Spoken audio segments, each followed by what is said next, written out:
Kaya David Licauco ayaw ding magpahuli. Ipinangalandakan ang totoong tawagan nila ni Barbie Fortesa. Kinagiliwan nga si Barbie Fortesa nitong nakaraan sa kanyang naging guesting sa It's Showtime.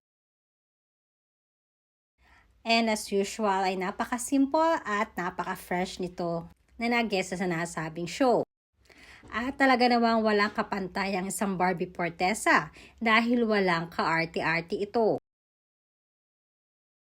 Sa isang segment na kasama ang kaibigan na si Kailin ay inamoy nito ang kilikili ng isang contestants nang walang pag-aalinlangan at walang kaarte-arte.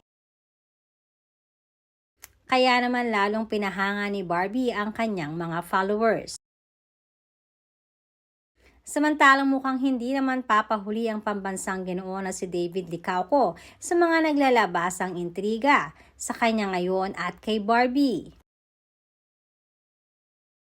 Sa isang interview kasi pinangalandakan na ni David kung ano talaga ang totoong estado ng kanilang relasyon ni Barbie. Narito na at pakinggan natin. And with Barbie Fortesa, my love.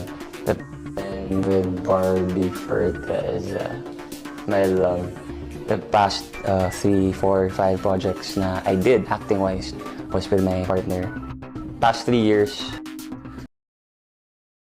Maraming reporters nga ang nagulat sa naging pagtawag na ginawa ni David kay Barbie nang tawagin niya itong my love.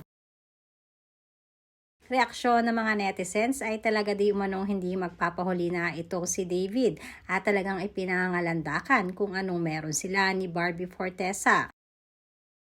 Ito ay lalo na ngayon na may mga naglalabasang may nangliligaw na iba kay Barbie.